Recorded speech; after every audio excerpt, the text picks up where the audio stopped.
जय Hind friend, India और pride में आप सभी का स्वागत है।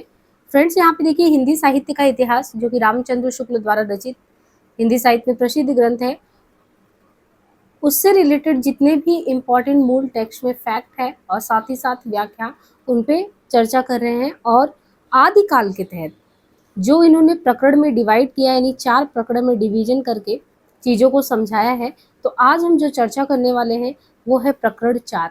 मुझे उम्मीद है कि आपने प्रकरण 1, 2, 3 और जो भूमिका है उनसे जो भी हमने लेक्चर लिया है वो उनसे रिलेटेड लेक्चर को आपने ले लिया होगा और तभी आप प्रकरण 4 पे आए होंगे। अदरवाइज आपको जो है शुरुआती अगर लेक्चर नहीं देखा होगा तो आप ये समझ नहीं पाएंगे। इसको हमने कहा था कि आपको जो तीसरा प्रकरण है, जिसको इन्होंने तीसरे प्रकरण का नाम देश भाषा काव्य रखा था, वहां पे भी आपने देखा था वीर गाथा काल लिखा था। और अब प्रकरण 4 जिनमें इन्होंने फुटकल रचनाएं रखी है और सिर्फ विद्यापति और खुसरो को रखा है, तो यहाँ पे भी वीर गाथा काल लिखा है। समय यहाँ पे संवत 1050 से 1375 के बीच ये आदिकाल को मानते हैं और आदिकाल को ही शुक्ल जी वीर गाथा काल नाम देते हैं।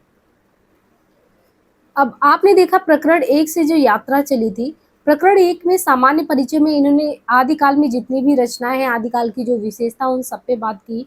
और स्पेशली जो प्रकरण 2 था, जिसपे इन्होंने सिर्फ और सिर्फ अपभ्रंश काव्य पे बात किया, जिनमें आपने सिद्ध साहित्य देखा, नाथ साहित्य देखा और जैन साहित्य के भी बारे में कुछ न कुछ पढ़ा।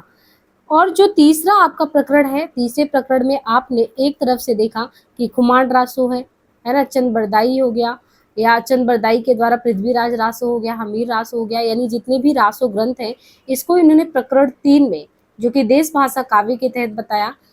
अब ये जो चौथा प्रकरण है, विद्यापति और खुसरो को शुक्ल जी नहीं समझ पा रहे थे कि इनको किन में रखें, क्योंकि एक जैसी एक विशेषता तो कुछ चली नहीं थी। आपने देखा था कि पूरे आदिकाल में राजाश्रित कवि जो भी होते थे राजाओं का प्रशस्ति गायन करते थे, उन्हीं को खुश करने के लिए लिखते थे। तो ये जो विद्यापति हैं और खुसरो हैं, इनको किस में रखा जाए, इसी पेशो पेश में इन्होंने प्रकरण 4 बनाया, जिसमें फुटकल रचना के तहत इन्हें रख दिया। तो वीर गाथा काल के समाप्त होते होते, यानी वीर गाथा काल जैसे जैसे कह रहे रासो ग्रंथ समाप्त हुआ, तो वीर गाथा काल के समाप्त होते होते हमें जनता की बहुत कुछ असली बोलचाल और उनके बीच जो कहे सुने जाने वाली पद्यों की भाषा है, उसके बहुत कुछ असली रूप का पता चलता है। और पता देने वाले कौन थे? दिल्ली के खुसरो मियाँ और तिरहुत के विद्यापति। क्योंकि इस समय तक तो इसके पूर्व आपने देखा कि वीर प्रशस्ति गायन हो रहा है, जनता की कुछ असली बात उसमें आ ही नहीं रही थी। लेकिन जैसे जैसे ये दरबारी कवियों का गायन, ये सब चीजें समाप्त होने को है, तो दिल्ली के खुसरो मियाँ और तिरहुत के विद्यापति में लोगों की, यानी जन जन की जो आवाज है वो इनके काव्य में निकल के आता है। इनके पहले की जो भी कुछ रचना है उस पर भी बताते हैं कि शुक्ल जी वैसे भी बहुत सारी रचनाओं को जब वो सिद्ध करते हैं रासो ग्रंथ में, तो ज्यादातर अप्रामाणिक ही लगती है, संदिग्ध और असंदिग्ध के घेरे में आती है। उस पर प्राकृत की रूढ़ियों का या थोड़ा बहुत प्रभाव पाया जाता है। लिखित साहित्य के रूप में ठीक बोलचाल की भाषा या जनसाधारण के बीच जो कहे सुने जाने वाले गीत पद्य आदि रक्षित करने की ओर मानो किसी का ध्यान नहीं था। यानी जो एक्चुअल में साहित्य होता है वास्तव में ना, जिसमें जो जन जीवन में आसपास का चित्रण होना चाहिए, जन आकांक्षाओं की, उम्मीदों की बात की जानी चाहिए, वो तो कुछ साहित्य में होता ही नहीं था। पहले बस वीर प्रशस्ति गायन होता था, दरबारी कवियों तक साहित्य सीमित था। हालांकि उसी स्थिति में हमारा हिंदी साहित्य शुरू होता है। तो वही कह रहे हैं कि जो कुछ भी अगर देखेगी, जहाँ पे बोलचाल की भाषा जन साधारण के बीच कहे सुने जाने वाली बातों को अगर कहें, तो शुरुआत में यहीं से दिल्ली के खुसरो मियाँ और तिरहुत के विद्यापति से शुरू होता है। अब ये देखिए, कई बार कोटेशन पूछा गया है कि ये कौन सी रचना से लिया गया है। कि जैसे पुराना चावल ही बड़े आदमियों के खाने योग्य समझा जाता है, वैसे ही अपने समय से कुछ पुरानी पड़ी हुई परंपरा के गौरव से युक्त भाषा ही पुस्तक रचने वालों के व्यवहार योग्य समझी जाती है। पश्चिम की बोलचाल, गीत, मुख्य प्रचलित पद आदि का नमूना जिस प्रकार हम खुसरो की कृति में, यानी पश्चिम की जो बोलचाल थी, गीत थी, मुख्य प्रचलित पद थे, इनके जो नमूने जिस प्रकार हमें खुसरो की कृति में मिलते हैं, उसी प्रकार बहुत कुछ पूरब का नमूना हमें, पूरब का नमूना कहाँ मिलता है? विद्यापति में। तो पश्चिम के बोलचाल, गीत, आपने पश्चिम और पूरब को हम इसलिए भी आपको बताए थे कि जो बौद्ध साहित्य था, सिद्धांत जो थे उसके प्रवर्तक, तो ये लोग पूर्वी दिशा की ओर गए थे और पश्चिम में आपने देखा था नाथ साहित्य। ऐसे ही बिल्कुल कह रहे हैं कि जो पश्चिम की परंपरा है, पश्चिम की बोलचाल, गीत, इन सारी चीज़ों के बारे में हमें पता चलता है तो पश्चिम के बारे में खुसरो की कृति में मिलता है। वहीं पूर्वीपन के बारे में देखें तो पूर्वीपन हमको विद्यापति से जानने को मिलता है। अब यहाँ पे देखिए इन्होंने 8वें नंबर पे एक क्रम से आपने देखा कि जो आपका देश भाषा काव्य में श्रीधर तक, जहाँ तक है श्रीधर को 7वें नंबर पे रखा है रासो साहित्य में। तो ये देखिए यहाँ पे 8वें नंबर पे खुसरो को रखते हैं, तो ये थोड़ा सा क्रम भी ध्यान रखिएगा। यहाँ से 8वें नंबर पे खुसरो के बारे में शुरू करते हैं फुटकल रचना में। कहते हैं कि पृथ्वीराज की मृत्यु संवत 1249, यानी पृथ्वीराज की जो मृत्यु है उसके 90 वर्ष पीछे खुसरो ने संवत 1340, खुसरो ने कब, संवत 1340 के आसपास रचना शुरू की थी। इन्होंने गयासुद्दीन बलबन से लेकर अलाउद्दीन और कुतुबुद्दीन मुबारक शाह तक कई पठान बादशाहों का जमाना देखा था। एक तो इनके बारे में ये बताएं कि वही संवत 1249 में लगभग बता रहे कि संवत 1340 के आसपास खुसरो रचना शुरू कर दिए थे। और खुसरो एक ऐसे कवि हुए जिन्होंने, अगर देखें ऐतिहासिक परिप्रेक्ष्य में, तो ये बलबन से लेकर अलाउद्दीन कुतुबुद्दीन मुबारक शाह तक के कई पठान बादशाहों का जमाना देखते हैं। ये फारसी की, यानी जो खुसरो थे ये फारसी की बहुत अच्छे ग्रंथकार और अपने समय के बड़े नामी कवि हुए। इनकी मृत्यु, अब यहाँ पे अगर इन्होंने लेखन में 1340 में पदार्पण किया तो 1381 में संवत में बता रहे हैं कि इनकी मृत्यु हुई। ये बड़े ही विनोदी, मिलनसार और सहृदयी थे। इसी से कि जनता सब बातों में पूरा योग देना चाहते थे। जिस ढंग के दोहे, तुकबंदियाँ और पहेलियाँ आदि साधारण जनता की बोलचाल में इन्हें प्रचलित मिली, उसी ढंग के पद, पहेली आदि कहने की उत्कंठा इन्हें भी हुई। इनकी पहेलियाँ और मुकरियाँ प्रसिद्ध है, यानी कि इनकी, खुसरो की ही पहेली और मुकरियाँ प्रसिद्ध है। इनमें उक्त वैचित्र की प्रधानता थी। यद्यपि कुछ रसीले गीत और दोहे भी इन्होंने कहे हैं, यानी खुसरो ने कहे हैं। यहाँ पे इस बात की ओर ध्यान देना जरूरी है कि काव्य भाषा का ढांचा अधिकतर सौरसेनी या पुरानी ब्रजभाषा का ही बहुत काल से चला आता है। यानी जो काव्य भाषा है उस काव्य भाषा का ढांचा अधिकतर कैसे, तो अधिकतर सौरसेनी या पुरानी जो ब्रज भाषा थी इसी का बहुत काल से चला आता है। अतः जिन पश्चिमी प्रदेशों की बोलचाल खड़ी होती थी उनमें भी जनता के बीच प्रचलित पद्य, तुकबंदी आदि की भाषा ब्रज भाषा की ओर झुकी थी। यानी शुरुआती जो भी रचना आप देखते हैं इनमें ये बता रहे हैं कि ज्यादातर या तो सौरसेनी या पुरानी जो ब्रज भाषा था वही चला आ रहा था। अभी आप नहीं कहेंगे कि बिल्कुल ही हिंदी, डायरेक्ट हिंदी आ गया। इसी से खुसरो की हिंदी रचनाओं में भी आपको दो प्रकार की जो है भाषा देखने को मिलेगा। एक है उनमें ठेठ खड़ी बोलचाल, पहेलियाँ, मुकरियाँ, और दो सूखने, यानी उन्होंने जो पहेली लिखा, मुकरी लिखा, उसमें आपको ठेठ खड़ी बोलचाल देखने को मिलेगा। यद्यपि उनमें कहीं कहीं आपको ब्रज भाषा की भी झलक देखने को मिली थी, तो मिला जुला स्वरूप हो गया, खड़ी बोलचाल का भी हो गया और कहीं कहीं ब्रज भाषा की झलक भी देखने को मिल गई। पर गीतों और दोहों की भाषा ब्रज, यानी जो गीत लिखे गए, गीत के अलावा जो दोहे लिखे गए, इनकी भाषा ब्रज या मुख्य प्रचलित काव्य भाषा ही रही। यही ब्रज भाषापन देख उर्दू साहित्य के इतिहास लेखक प्रोफेसर आजाद को ये भ्रम हुआ कि ब्रज भाषा से ही खड़ी बोली निकल पड़ी है। यानी इनको देख के, इनके लेखन को देख के प्रोफेसर आजाद थे, इनको लगा कि नहीं, ब्रज भाषा से ही डायरेक्ट खड़ी बोली आ गई है। खुसरो के नाम पर संग्रहित पहेलियों में कुछ प्रक्षिप्त और पीछे की जोड़ी पहेलियां भी मिल गई, इसमें संदेह नहीं। एग्जाम्पल के लिए कोई हुक्के वाली पहेली है कि इतिहास प्रसिद्ध बात है कि तंबाकू का प्रचार जो है वो हिंदुस्तान में जहांगीर के समय से हुआ। अच्छा, ऐसे क्यों कहते हैं कि इतिहास प्रसिद्ध जो है जहांगीर के समय में हुआ तंबाकू, इसके पहले नहीं हुआ हुआ?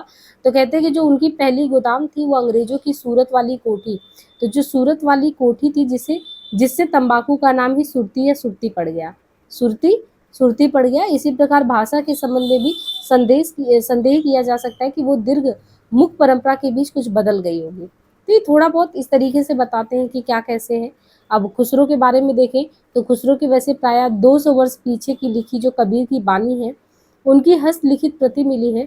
उनकी भाषा कुछ पंजाबी लिए राजस्थानी है, पर इसमें पुराने नमूने ज़्यादा हैं। जैसे सप्तमी विभक्ति के रूप में ई चला के स्थान पे चलिया, उनई आई के स्थान पे उन्मवी आई। तो ये बात कुछ उलझन की अवश्य है, पर विचार करने पे अनुमान दृढ़ हो जाता है कि खुसरो के समय में इठ बसिट आदि रूप ईठ बसीट आ गए थे। अतः पुराने प्रत्यय आदि भी बोलचाल से बहुत कुछ उठ गए थे। यदि चलिया, मारिया आदि पुराने रूप रखे होते तो पहेलियों के छंद टूट जाएंगे। अतः यही धारणा होती है कि खुसरो के समय बोलचाल की स्वाभाविक भाषा घिस कर बहुत कुछ उसी रूप में आ गई थी जिस रूप में खुसरो में मिलती है। कबीर की अपेक्षा, यहाँ पे ये भी इम्पोर्टेंट है, कई बार पूछा गया एग्जाम में कि पंक्ति किसकी है। कबीर की अपेक्षा खुसरो का ध्यान बोलचाल की भाषा की ओर ज्यादा था।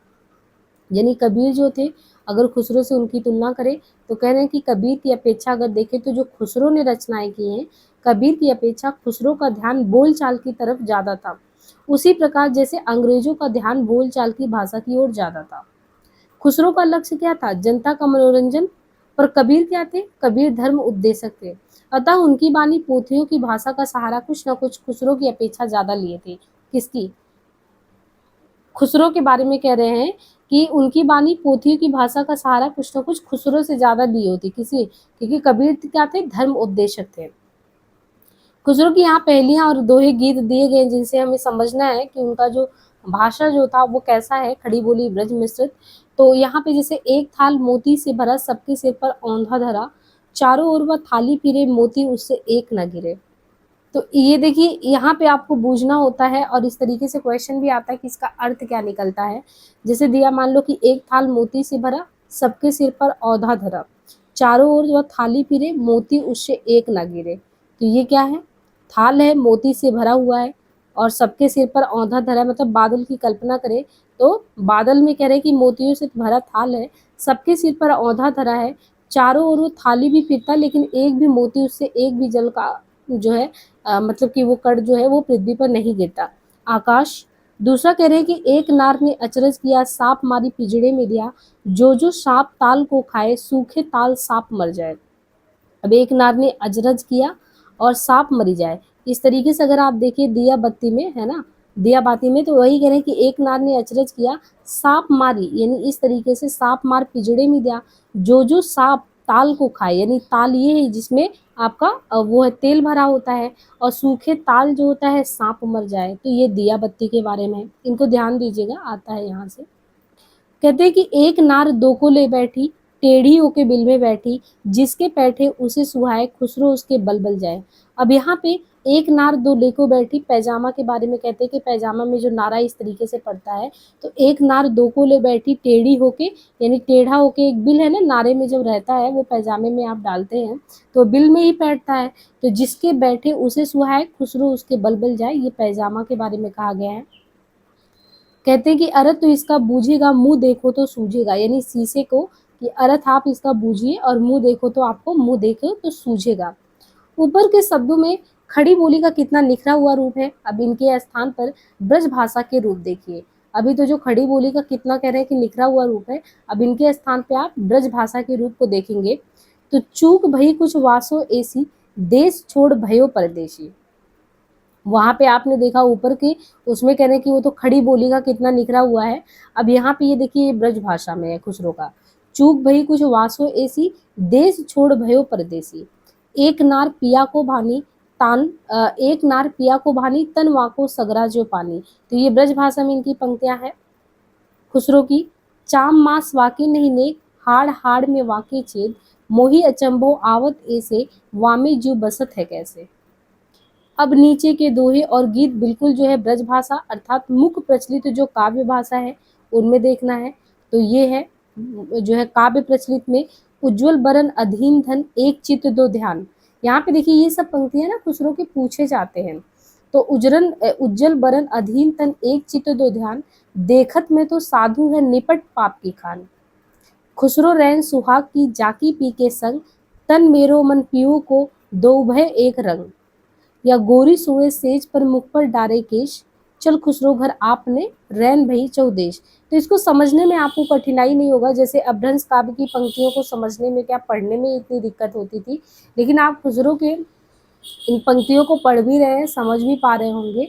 तो यही चीजें, इसीलिए शुक्ल जी ने कहा कि यहाँ तक आते आते जो वीर प्रशस्ति परक रचनाएं थी, या इसके पहले अपभ्रंश काव्य था जो कि आदिकाल के दायरे में उस तरीके से नहीं मानते हैं शुक्ल जी, तो वो सब चीजें तो समझ से परे भी लगती थी। लेकिन यहाँ से आप देख रहे हैं कि खुसरो की पंक्तियों को पढ़ के समझा जा सकता है। मोरा जोबना नवलेरा भयो है गुलाल, कैसे गर दीनी बकस मोरी माल, सूनी सेज डरावन लागे, बिरहा अगिन मोहि डस डस जाए। हजरत निजामुद्दीन चिश्ती जर्जरी बख्श पीर, जो जो ध्यावे ते ते फल पावे। मेरे मन की मुराद भर दीजिए अमीर, और ये पंक्तियां तो कई बार पूछी गई हैं कि जे हाल मिसकी मकून तगाफुल दुराए नन्ना बनाए बतिया किताबी हिजरा न दारम एजा न लयू काहे लगाए छतिया सबान हिजरा दराज जू सुल्प व रोजे वसलत चू ओम्र कोता सकी पिया को जो मैं ना देखूं तो कैसे काटूं अधेरी रतिया। इसमें जितनी भी पंक्तियां आपको खुसरो की देखने को मिली है ना, ये खुसरो की सारी पंक्तियां बहुत इंपॉर्टेंट है और खुसरो के बारे में जो जानकारी दी गई है वो भी बहुत इंपॉर्टेंट है। अब देखिए फुटकल रचना में इन्होंने खुसरो को रखा और इसके बाद 9वें नंबर पे अब देखिए विद्यापति को रखते हैं। तो ये आप क्रम कहाँ से पढ़ते आ रहे हैं, ये यात्रा शुरू हुआ प्रकरण 3 के खुमार रासों से। खुमार रासो पहले नंबर पे था, फिर हमीर रासो दूसरे पे, फिर चंद बरदाई, फिर इसी तरीके से आपने देखा भट्ट केदार मधुकर कवि, है ना, इनके बाद जो है आपने फिर श्रीधर को देखा। तो ये वहां से यात्रा वो 7 तक वहां पूरा हुआ था। 8वें नंबर पे आपने देखा कि फुटकल रचना प्रकरण 4 में इन्होंने खुसरो को रखा और 9वें नंबर पे विद्यापति को रखते हैं। अब विद्यापति के बारे में कहते हैं शुक्ल जी कि अपभ्रंश के तहत इनका उल्लेख हो चुका है, यानी विद्यापति के बारे में अपभ्रंश मतलब कि प्रकरण 2, ये बिल्कुल आप ध्यान रखिए जो प्रकरण समझा रहे हैं। प्रकरण 2 जो कि अपभ्रंश काव्य है, तो कह रहे हैं अपभ्रंश काव्य में हमने विद्यापति के बारे में आपको पहले ही उल्लेखित कर दिया है, पर जिसकी रचना की कार्य ये मैथिल कोकिल कहलाए वो तो इनकी पद्यावली है। इनकी कीर्तिलता, कीर्ति पताका और विद्यापति पदावली 3 रचना है। और किसकी वजह से इनको मैथिल कोकिल कहा जाता है, वो कहते हैं कि मैथिल कोकिल क्यों कहलाए थे, ये इनकी पदावली थी, पदावली की वजह से ये विद्यापति मैथिल कोकिल कहलाए। और इन्होंने अपने समय की प्रचलित जो मैथिली भाषा है उसका व्यवहार किया है। विद्यापति को बंग भाषा वाले अपनी ओर खींचते हैं। बंग भाषा यानी बंगाल में जो देखे तो विद्यापति की कह रहे कि जो विद्यापति हैं उनको जो बंग भाषा वाले अपनी ओर खींचते हैं। सर जॉर्ज ग्रियर्सन ने भी बिहारी और मैथिली को मागधी से निकली होने के कारण हिंदी से अलग माना। बिहारी को और जो मैथिली है इनको कहा कि मगध से निकले और हिंदी से ही अलग है। किसने कहा? ग्रियर्सन ने। शुक्ल जी कहते हैं कि पर केवल भाषा शास्त्र की दृष्टि से कुछ प्रत्ययों के आधार पर ही साहित्य सामग्री का विभाग तो नहीं किया जा सकता। कोई भाषा कितनी दूर तक समझी जाती है इसका विचार भी तो होना जरूरी है। किसी भाषा का समझा जाना अधिकतर उसकी शब्दावली, उसकी वकैब पर, उसकी जो वोकैबुलरी होती है उस पर अवलंबित होता है। यदि ऐसा ना होता तो उर्दू और हिंदी का एक ही साहित्य माना जाता। तो यहाँ पे शुक्ल जी इस पे बिल्कुल सहमत नहीं है कि जैसे जॉर्ज ग्रियर्सन ने बिहारी और मैथिली को मगधी से निकला माना, या ज़्यादातर लोग विद्यापति को बंग भाषा की तरफ अपनी तरफ खींचते हैं। शुक्ल जी का कहना है कि ये भी तो देखो, कोई भी चीज़ है वो कहाँ तक समझा जा रहा है, और ये समझा नहीं जाता तो अगर ऐसा होता तो उर्दू और हिंदी को फिर एक साहित्य लोग नहीं मान लेते, अलग ही क्यों मानते। खड़ी बोली, बांगड़ू, ब्रज, राजस्थानी, कन्नौजी, बैसवारी, अवधी इत्यादि में भी तो रूपों और प्रत्ययों का परस्पर इतना भेद होते हुए भी सब हिंदी के तहत मानी जाती हैं। मतलब हर एक तो अलग अलग है, लेकिन तब भी इतना अंतर होने के बाद हिंदी के तहत मानी जाती है। लेकिन आप सीधे सीधे इसको जो है मैथिली और जो बिहारी का नाम लेके बिल्कुल बंग भाषा की तरफ खींचते, हिंदी से अलग कर देते हैं। तो कहते हैं कि इनके बोलने वाले एक दूसरे की बोली समझते हैं। बनारस है, गाजीपुर है, गोरखपुर, बलिया आदि जिलों में आयल, आइल, गैल, गईल, हमरा, तोरा आदि बोले जाने पर वहाँ की भाषा हिंदी के सिवा दूसरी नहीं कही जाती, उसको हिंदी के क्षेत्र में ही रखा जाता है। तो फिर आप कैसे कह सकते हैं कि इसको हम जो बिहारी और मागधी की वजह से इसको हटा सकते हैं। कारण ये है शब्दावली की एकता। जिस प्रकार हिंदी साहित्य जो है विशल देव रासों पर अपना अधिकार रखता है, उसी प्रकार विद्यापति की पदावली पर। तो यहाँ पे शुक्ल जी साफ साफ कह देते हैं कि जैसे विशल देव रासो, इसके बारे में हमने पढ़ा था ना कि 100 जो है आप पंक्तियों का अगर देखेंगे तो बहुत ज़्यादा नहीं, छोटा सा ग्रंथ है, वीर चरित काव्य है विशल देव रासो। तो कह रहे हैं जैसे हिंदी साहित्य विशल देव रासो पर अपना अधिकार समझता है, वैसे ही मानिए कि विद्यापति की पदावली पर भी हमारा वही अधिकार है। विद्यापति के पद अधिकतर श्रृंगारिक पद हैं, जिनमें नायिका और नायक राधा कृष्ण है। इन पदों की रचना जयदेव के, देखिए विद्यापति के पद कैसे हैं, ज़्यादातर श्रृंगारिक हैं और जिनमें नायिका और नायक राधा कृष्ण हैं। इन पदों की रचना जयदेव के गीत काव्य के अनुकरण पर शायद ही की गई हो, यानी जैसे जयदेव ने गीत गोविंद लिखा था, है ना, उस पे कह रहे हैं कि विद्यापति के पद भी तो श्रृंगारिक हैं, इसमें भी नायिका और नायक राधा कृष्ण हैं। इन पदों की रचना जयदेव के गीत काव्य के अनुकरण पर, उनकी नकल पर की गई हो। शायद ही ऐसा हो सकता है कि की भी गई हो, जरूरी नहीं है, क्योंकि इनका माधुर्य भी अद्भुत है। विद्यापति वैसे तो शैव थे, उन्होंने इन पदों की रचना श्रृंगार काव्य की दृष्टि से की है, भक्त के रूप में नहीं। तो एक चीज आपको ये पता चला कि विद्यापति के जो भी ज़्यादातर पद हैं, उनमें इन्होंने ज़्यादातर श्रृंगारिकता का प्रयोग किया है और इसीलिए कहा जाता है कि जैसे जयदेव ने गीत गोविंद में जिस तरीके से वर्णन किया है, वैसे हो सकता है विद्यापति ने उनका ही नकल किया हो।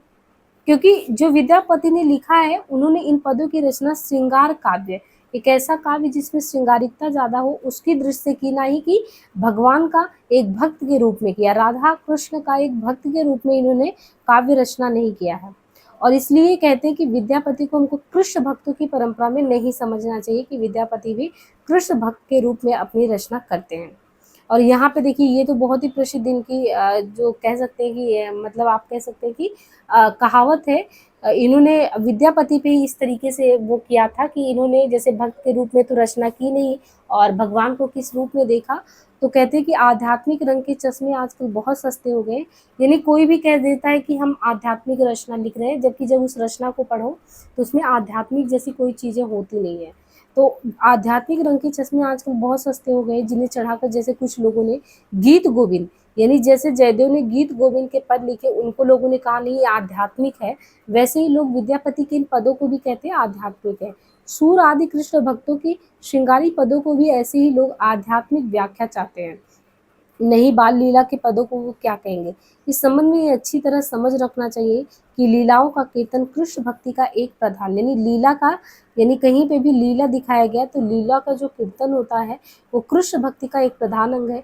जिस रूप में लीलाएं वर्णित है उसी रूप में उनका ग्रहण हुआ है और उसी रूप में वे गोलोक में नित्य मानी गई हैं, जहाँ वृंदावन, यमुना, निकुंज, कदम, सखा गोपिकाएं आदि सब नित्य रूप में है। इन लीलाओं का दूसरा अर्थ निकालने की आवश्यकता नहीं है। विद्यापति के बारे में देखें तो विद्यापति संवत 1460 में तिरहुत के राजा शिव सिंह के यहाँ वर्तमान थे और उनके दो पद दिए गए हैं। तो ये कहाँ पे थे?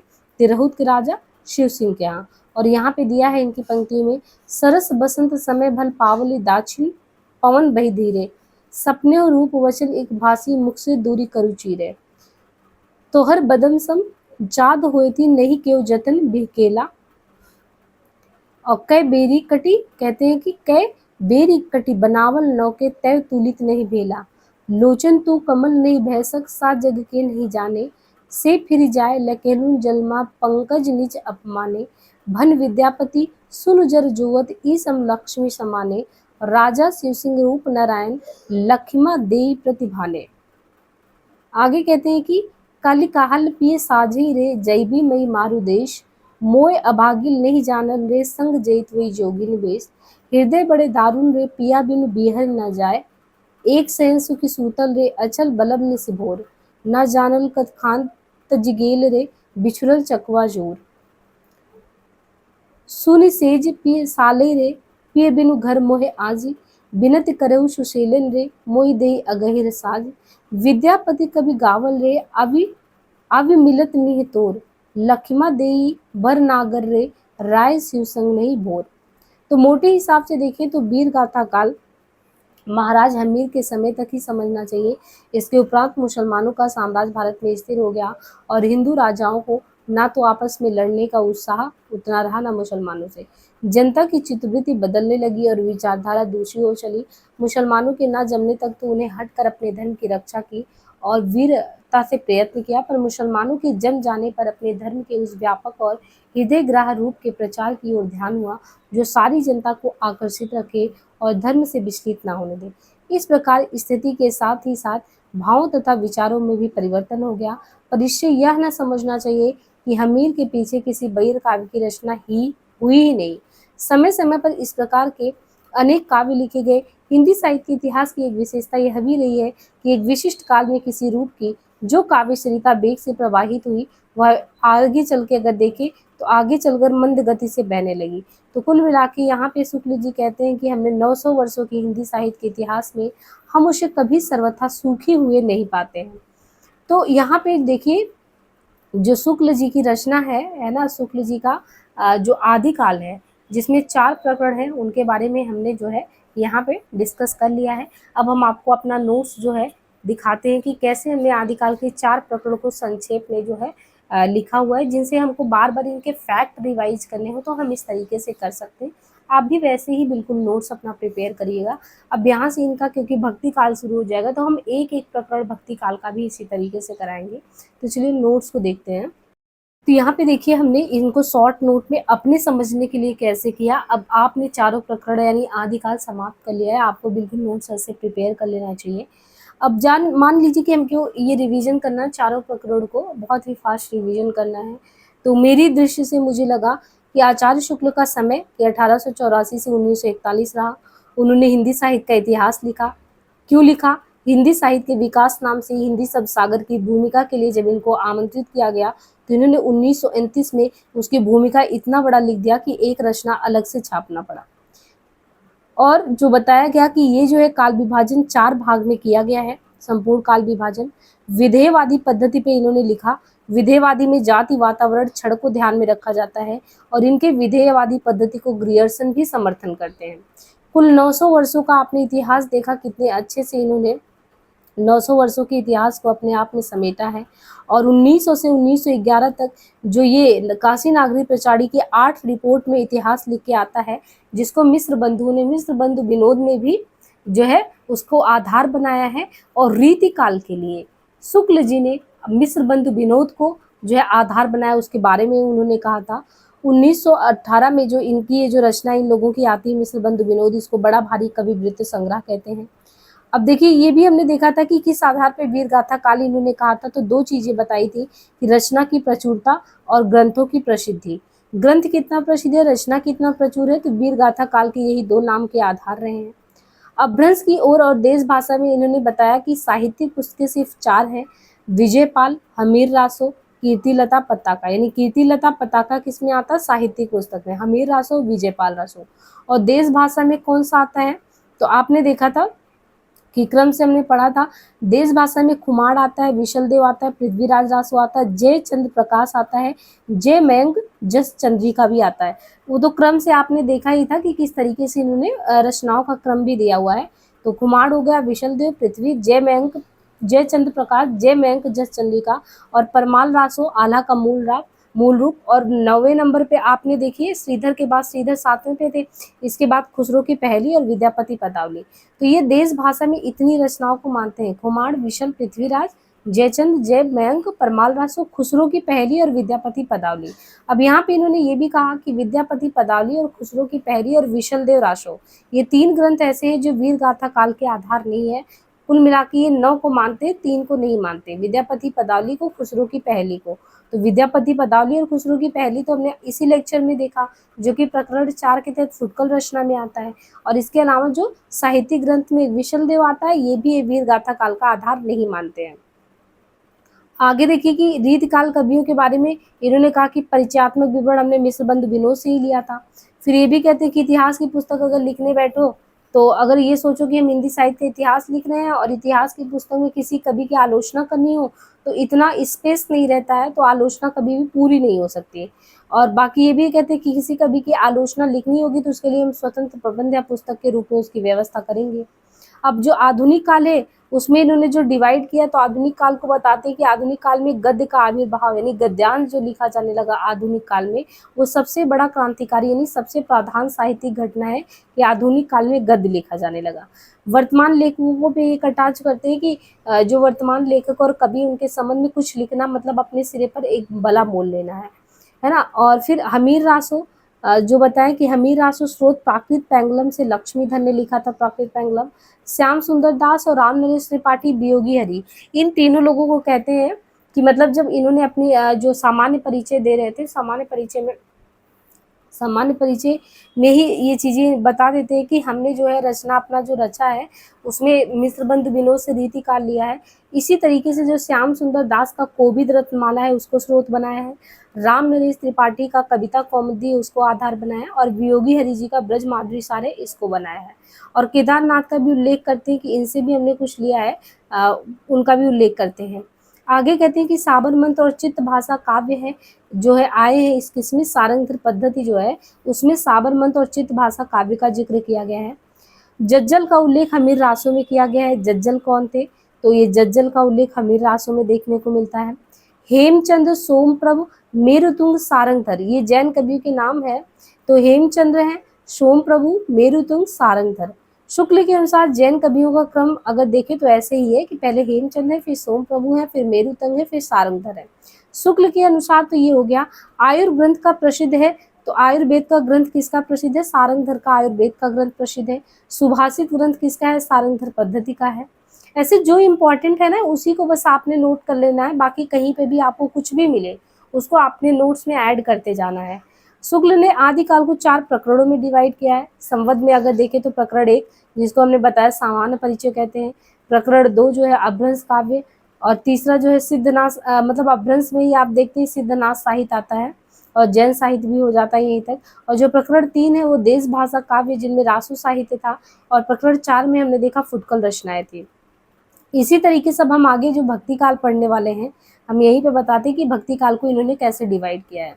जैसे इन्होंने आदि काल को 4 प्रकरण में बांटा था, वैसे ही भक्ति काल को इन्होंने 6 प्रकरण में बांटा है। यानी जैसे हम लोग नहीं ऐसे समानता पढ़ लेते कृष्ण भक्ति शाखा या राम भक्ति शाखा, निर्गुण भक्ति, सगुण भक्ति, तो उस तरीके से शुक्ल जी ना बांट के इसको आपकी सहूलियत के लिए 6 प्रकरण में बांट देते हैं।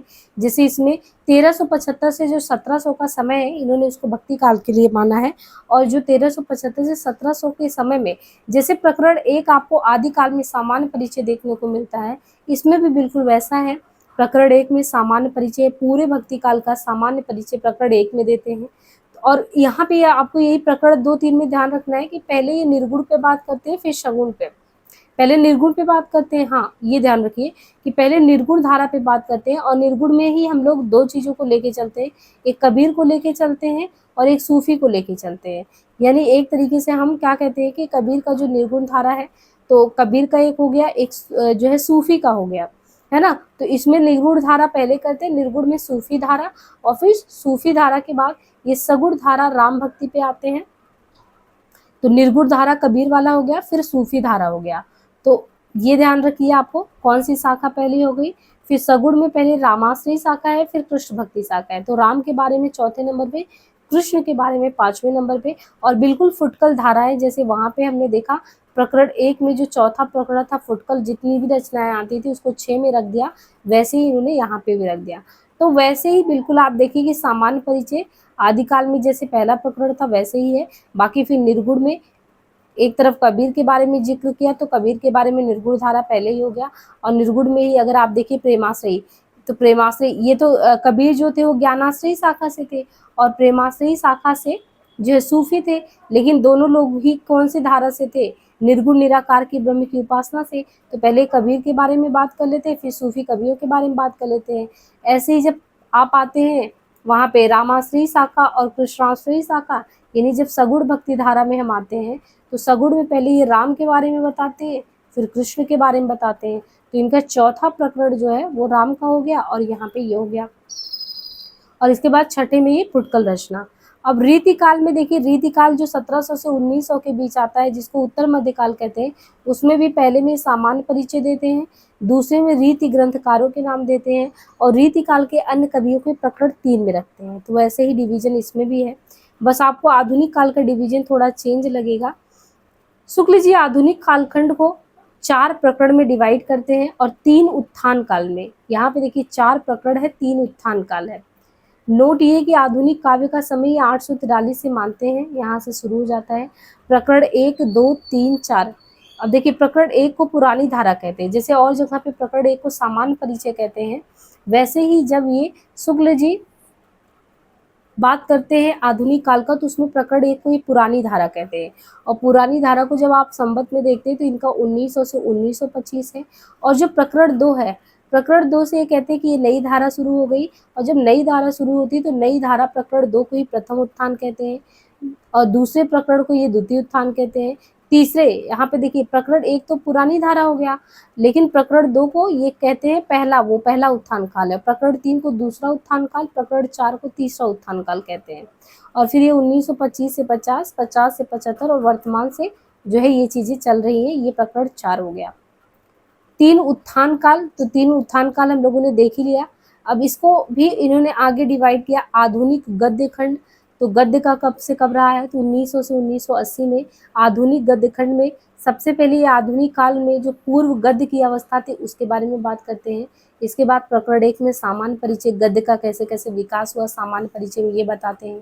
फिर प्रकरण 2 मतलब वही पहला उत्थान काल, तो ये पहले उत्थान काल में बताते हैं कि गद्य साहित्य कैसे आया, है ना। फिर प्रकरण 3 आप देखेंगे तो प्रकरण 3 मतलब उत्थान काल 2, तो उसके बारे में ये बताते हैं कि कैसे जो है आगे का आप देखें तो गद्य का प्रवर्तन कैसे हुआ वो सब बताते हैं। फिर गद्य के प्रवर्तन के बाद गद्य साहित्य का प्रसार कैसे हुआ इस तरीके से बताते हैं। तो सामान्य परिचय, इसके बाद गद्य का प्रवर्तन सामान्य परिचय, फिर गद्य का प्रवर्तन गद्य साहित्य का प्रसार। तो वो सब हम जब और भी काल पे बात करेंगे। यहाँ पे देखिए प्रकरण 1 के बारे में हमारे जो नोट्स हैं, आदिकाल के बारे में हमने कैसे नोट्स बनाए याद करने के लिए कि प्राकृत के अंतिम अपभ्रंश में गाथा का मतलब प्राकृत का बोध, दोहा का मतलब अपभ्रंश का बोध, आदिकाल 1000 से 50 1375 तक, भोज से लेके हमीर देव तक, इसको अनिर्दिष्ट लोक प्रवृत्ति का काल भी कहते हैं। असंदिग्ध सामग्री जो कुछ भी प्राप्त है इसमें ज़्यादातर वही चीज़ें मिली हैं, है ना। और यहाँ पे जैसे चली बीर हमीर पाभर मेड़ी केपड़ ये पंक्तियाँ ले लिया है। खुसरो मियाँ का एक नार ने अजरज किया। फिर 15वीं सदी में देखिए मैथिली में जैसे बालचंद बिजावर भाषा कोह नहीं लग गई दुज्जन हासा, यहाँ से पता चलता है। फिर कबीरदास के बारे में भी थोड़ा बहुत इन्होंने जिक्र किया था।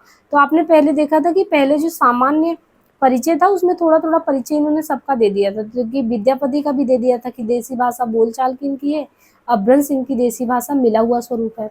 अब प्रकरण 2 में हम लोग आए थे तो अपभ्रंश काव्य के बारे में देखा था, और अपभ्रंश काव्य में यही पहले पता किया था कि अपभ्रंश जो है सबसे पहले अपभ्रंश में किसने रचना की, तो वैसे कुछ मिल नहीं रहा था। तो बल्लवी के राजा धारसेन द्वितीय ने अपने पिता के बारे में बताया था कि उनके पहले जो पिता गुहासेन थे 650 बिक्रमी संवत के आसपास उन्होंने ही संस्कृत है प्राकृत और अपभ्रंश तीनों को मिला के रचना की थी। और संवत 990 में देवसेन जैन ग्रंथकार थे, उन्होंने दोहे में किया। और दब सहाय पवास के बारे में जो माइल धवल ने अनुवाद किया था वो भी इन्होंने किया था, प्राकृत गाथे में अनुवाद, है ना। और फिर पुष्पदंत के बारे में पढ़ा था, यानी जो है पहले देवसेन के बारे में, देवसेन के बाद हम लोग अपभ्रंश काव्य में ये भी रचना पूछा जा सकता है ना कि जो पुष्पदंत है वो किस में आते हैं, अपभ्रंश काव्य में आते हैं, देश भाषा में आते हैं, फुटकल रचना में, इसीलिए आपको ध्यान रखना है। अब जैसे पुष्पदंत है तो आपको पता होना चाहिए कि संवत 1029 में इन्होंने आदि पुराण रचना की, उत्तर पुराण की, जसहचर्यु किया। और वरुरुचि की रचना जो है प्राकृत प्रकाश है, और वरुरुचि प्राकृत प्रकाश अपभ्रंश का उल्लेख इसमें अपभ्रंश का उल्लेख नहीं मिलता। हर प्रसाद शास्त्री कैसे नेपाल गए, वहाँ पुस्तकालय को पुस्तकों को खोजा और फिर बौद्ध गान और दोहा का रचना बांग्ला अक्षर में किया था। राहुल सांकृत्यायन भी भोट देश तिब्बत गए थे और वहाँ से भी सिद्धों के पुराने जो भी चीज़ें थी वो सब लेके आए थे। निर्वाण के 3 सुख बताए गए, शून्य, विज्ञान और महासुख। और स्त्री की योगिनियों या महामुद्रा की बात की गई। ये जितने भी सिद्ध थे वो पूर्वी भाग में बिहार की बात करते हैं, बिहार, बांग्ला, उड़ीसा का तरुवर पिंच बिडाल 5 चीज़ों पे प्रतिबंध लगाते, आलस्य, हिंसा और काम, चिकित्सा, मोह को। विकारों की यही 5 संख्या तो निर्गुण में अपने यहाँ पे हिंदी में तो 6 है विकार। और फिर सूफी कवियों ने भी इन चीज़ों को लिया। साधक शून्य में ऐसे विलीन हो जैसे नमक में पानी, तो देखिए इसके बारे में बताया था। फिर गोरखनाथ हठयोग पश्चिमी भाग, कैसे पश्चिमी भाग में ये फैले, राजपूताना, वो बालनाथ योगी के टीले के बारे में जिक्र हुआ था कि कैसे इनकी जायसी की रचना में भी इसका जिक्र हुआ था। फिर गुरु और शिष्य के संबंध में कैसे बताए थे कि जलंधर गुरु थे, फिर मसेन नाथ थे, गोरखनाथ थे। मीननाथ को लेके बड़ा कन्फ्यूजन था। अब आपने पिछले लेक्चर को बड़े ध्यान से सब सुना होगा तो वो फटाफट आपको रिवीजन भी हो रहा होगा और आपको एक दृष्टि भी मिल रही होगी कि हाँ हमको इसी तरीके से अपने नोट्स प्रिपेयर करने की लास्ट टाइम बहुत तेजी से हम बस रिवाइज कर पाएँ। गोरक्ष सिद्धांत संग्रह में मार्ग प्रवर्तक नागार्जुन, जड़ भरत, हरिश्चंद्र, सत्यनाथ और भीमनाथ, गोरक्षनाथ, चरपटनाथ, जलंधरनाथ, मलयार्जुन ये सभी आते हैं। और इसमें नागार्जुन जो है, चरपट है, जलंधर हमने बताया था NCJ, ये सिद्धों की परंपरा में भी रहे। तो ये क्वेश्चन पूछा जा सकता है कि कौन ऐसे 9 नाथों में से 3 हैं जो सिद्धों में भी रहे, तो नागार्जुन भी, चरपट भी, जलंधर भी रहे हैं। अब नागार्जुन जो है संवत 702 प्रसिद्ध रसायनी भी थे और बहुत से सूफियों ने भारतीय योगियों से प्राणायाम ग्रहण किया था। अंतःसारणी को हृदय दर्पण कहा था। नाद और बिंदु के योग से जगत की उत्पत्ति है, उसको सिद्ध और योगी दोनों लोगों ने माना था, है ना। इनके अलावा जो गोरखनाथ के सिद्धांत संस्कृत में जो ग्रंथ है, गोरख सिद्धांत पद्धति, विवेक मार्तंड, शक्ति संगम, निरंजन पुराण, वैराट पुराण। और खड़ी बोली में इनकी रचना है। ये तो सारे जितने भी हैं संस्कृत ग्रंथ थे। लेकिन खड़ी बोली में इनके योगेश्वर साखी, नरवई बोध, विराट पुराण, दत्त गोरक्ष संवाद, महादेव गोरख संवाद। आगे ये कहते हैं कि शुक्ल जी यही बोले थे कि ये जो रचनाएं इन लोगों के द्वारा वो सांप्रदायिक शिक्षा मात्र है, अतः शुद्ध साहित्य की कोटि में हम इनको नहीं ला सकते। हेमचंद व्याकरण ग्रंथ, हेमचंद शब्दानुशासन है। प्रसिद्ध जैन आचार्य गुजरात के सोलंकी राजा सिद्धराज जयसिंह के यहाँ हेमचंद थे। हेमचंद जो है इनके द्वारा संस्कृत, प्राकृत, अपभ्रंश तीनों की रचनाओं के बारे में बात की गई। भला हुआ जो मारिया बेड़ी मारूकन। इसके अलावा कुमार पाल चरित और कुमार पाल प्रतिरोध के बारे में बात की थी। तो हेमचंद ने चरित लिखा है और जैन सोम प्रभु सूरी ने कुमार पाल प्रतिरोध लिखा है। इसमें दोनों में अंतर होना चाहिए। जैनाचार्य मेरुतंग ने संवत 1361 में जैनाचार्य का है प्रबंध चिंतामणि रचना और सारंगधर का है सारंगधर पद्धति। सारंगधर पद्धति के बारे में, सारंगधार के बारे में कहते हैं कि ये अच्छे कवि और सूत्रकार भी थे, शुक्ल जी ने कहा। और हमीर रासों को वीर गाथा काव्य की भी रचना कहा। प्राकृत पंगलम के कई एग्जाम्पल देखने को मिलते हैं। और कहाँ पे कहते हैं कि अपभ्रंश जो प्रकरण 2 है कहाँ पे समाप्त मानते हैं, तो कहते हैं कि सारंगधर से ही रचनाओं की परंपरा यही समाप्त मिलती है। अब यहाँ से देखिए आप तीसरे प्रकरण पे आ गए और अभी बहुत ज़्यादा टाइम नहीं हुआ, 16 मिनट हुआ है लगभग, और आपने देखा कि प्रकरण 1 और 2 को अच्छे से समझ लिया। अब प्रकरण 3 आपने 1050 से 1375, इसमें बताया गया कि प्रकरण 3 में देश भाषा में वही राजसभाओं में सुनाए जाने वाले जो नीति श्रृंगार दोहे हैं वही सब आते थे। मुक्तक में भी आता, प्रबंध में भी आता, लेकिन जो है श्रृंगार का भी मिश्रण मिलता है, लेकिन गौड़ रूप में, प्रधान रूप में तो वीर रस की बात ही होती थी। और यहाँ पे देखिए साहित्यिक प्रबंध के रूप में हमने बात की थी, कौन सी रचना थी, तो पृथ्वीराज रासो पहला था जो साहित्यिक प्रबंध के रूप में था, और वीर गीत के रूप में पहला था विशल देव रासो। विशल देव रासो के अर्थ में रसायन स्थान बार बार आता है, इसलिए शुक्ल जी कहते हो सकता है रसायन से रासो हो गया हो। अब सबसे पहली रचना थी विशल देव रासो, नरपति नाल कवि ने लिखा, बिगड़ा राज चतुर्थ इनका उपनाम है।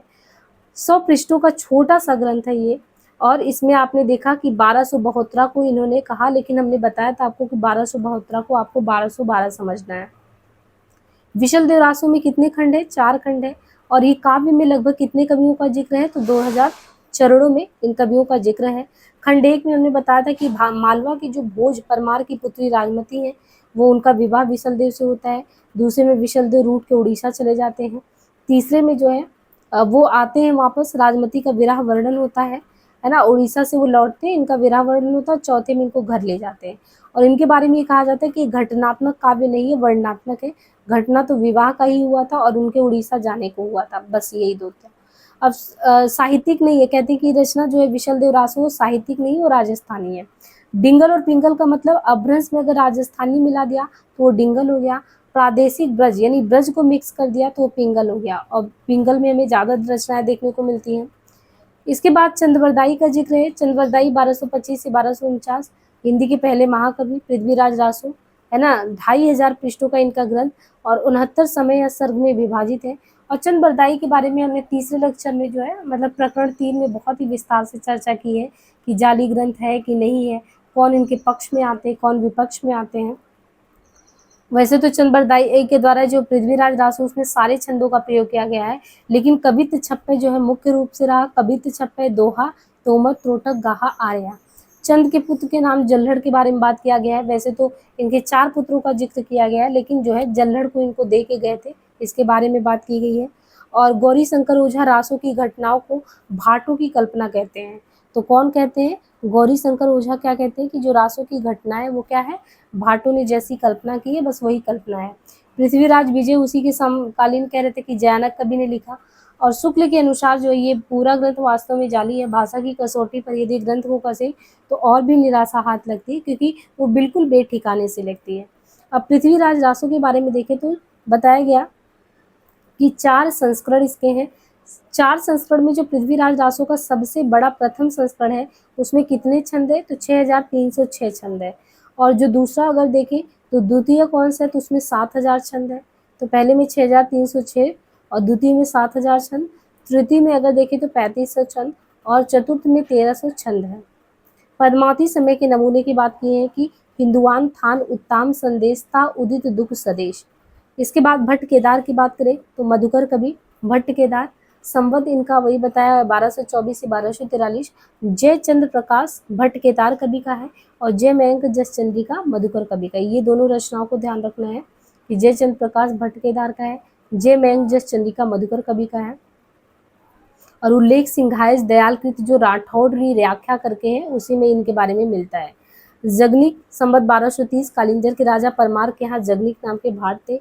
उन्होंने महोबे के दो प्रसिद्ध आल्हा और उदल है ना इनके बारे में जिक्र किया है। 12 बरिशले कुकुर जी ये वाला, और ये वैसवाड़ा में बहुत प्रसिद्ध है। अभी भी उत्तर जो है फर्रुखाबाद के कलेक्टर बताते हैं कि मिस्टर चार्ल्स इलियट ने इसे छपवाया था और अभी भी ये जो है बुंदेलखंड वहाँ पे जो है गायन इसका होता है।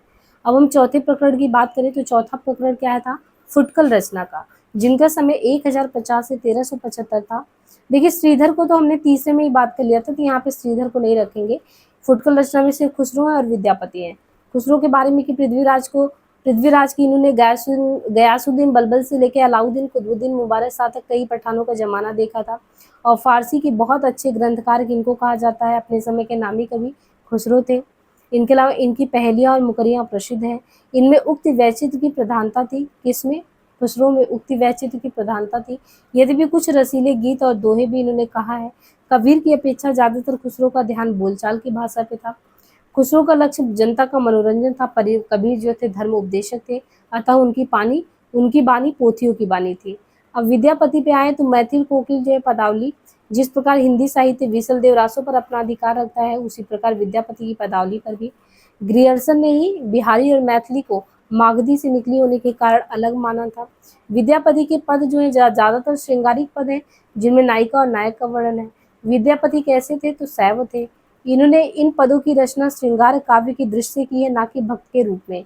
इस तरीके से जो है आपने देखा कि पूरा हमने आदिकाल जो है 4 प्रकरणों में अच्छे से कर लिया। अब हम आदिकाल से रिलेटेड जितने भी क्वेश्चन हैं उनको करा देंगे, जिससे आपका आदिकाल से रिलेटेड जितना भी क्वेश्चन, आदिकाल के जितने कॉन्सेप्ट है शुक्ल जी के साथ, वो आपके यहाँ समाप्त हो रहे हैं। बहुत ही अच्छे से अगर आप लेक्चर लेंगे और जो आपका टेक्स्ट है, मूल टेक्स्ट किताब, उसको जाके पढ़ेंगे तो आपको बहुत ही मतलब कह सकते हैं कि सहूलियत होगा। और शुक्ल जी को बिल्कुल आप इग्नोर मत करिएगा, बहुत इंपॉर्टेंट है हर एक हिंदी साहित्य के एग्जाम के लिए। तो हम जस्ट मिलते हैं। नेक्स्ट जो हमारा शुरू हो जाएगा वो भक्ति काल शुरू हो जाएगा, 6 प्रकरण उसमें रहेगा। बाकी हम क्वेश्चन के साथ भी जल्दी उपस्थित होंगे। बाकी चैनल पे पहली बार आए हो तो सब्सक्राइब करना मत भूलिएगा। आप जितना ही उत्साह दिखाएंगे हम भी उतने अच्छे से हर एक प्रकरण आपके सामने रखते जाएंगे। आज के लिए इतना ही, धन्यवाद।